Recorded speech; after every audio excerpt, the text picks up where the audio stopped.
La Tanzanie a gagné 135,1 millions de dollars lors de la campagne 2020-2021 grâce à l'exportation de 68 880 tonnes de café.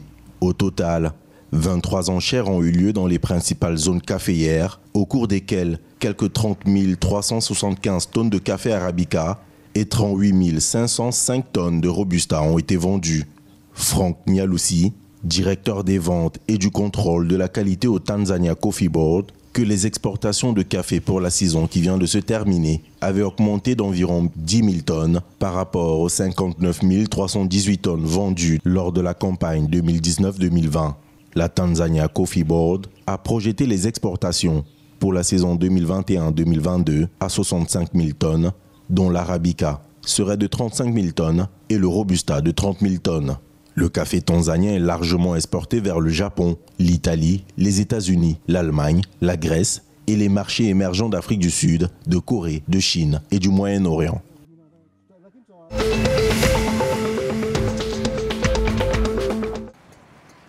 Au Burundi, le sucre est devenu une denrée rare depuis plusieurs jours dans la capitale Bujumbura. Les commerçants affirment ne pas être approvisionnés de façon régulière sans en connaître la cause.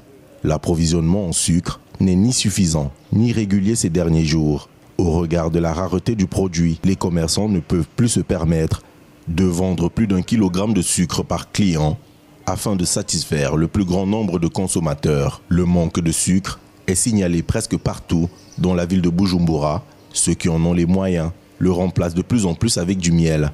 Pour rappel, jeudi 22 avril 2021, la ministre chargée du Commerce et le ministre chargé de l'Agriculture ont effectué ensemble une descente à la Sosumo, la société sucrière du Mozo.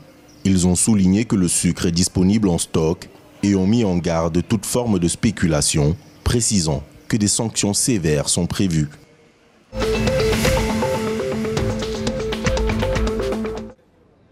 Le ministère des Revenus a déclaré avoir collecté plus de 212 milliards de birres, un peu plus de 5 millions de dollars au cours des 9 derniers mois de l'exercice en cours.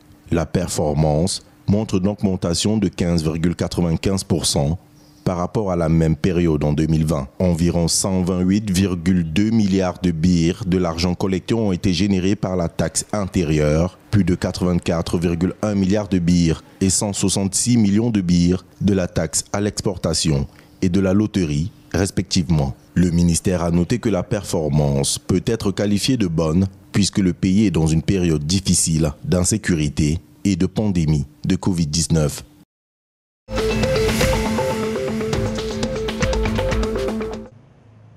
La commission des services judiciaires du Kenya a pour la première fois de l'histoire nommé une dame, Lady Justice Martha Koome, pour devenir juge en chef du pays. Une fois approuvée par le président Uhuru Kenyatta, Martha Koome remplacera le juge en chef à la retraite, David Maraga. Selon la presse locale, Lady Justice Martha Koome a poursuivi ses études en droit à l'université de Nairobi, où elle a obtenu son diplôme en 1986 avant de passer à la Kenya School of Law l'année suivante.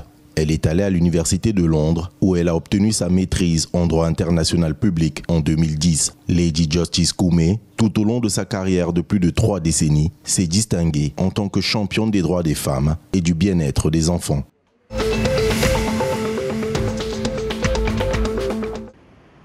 Le Rwanda et le Danemark ont signé le 27 avril 2021 2 accords sur les consultations politiques et la coopération sur les questions d'asile et de migration. Signature du ministre d'État chargé des affaires de la communauté de l'Afrique de l'Est, le professeur Manasseh Nshuti, et Flemming Møller Mortensen, le ministre danois de la coopération au développement, avec Mathias Tesfaye, ministre de l'immigration et de l'intégration du Danemark. Le professeur Manasseh Nshuti a déclaré que le Rwanda comptait sur l'apprentissage de plusieurs programmes de développement de ses homologues danois. Le ministre danois de la coopération au développement a déclaré qu'ils apprendraient du programme des réfugiés et demandeurs d'asile du Rwanda au centre de transit de Gashora, dans le district de Bugesera. La colonie de Gashora a la capacité d'accueillir 500 réfugiés et demandeurs d'asile.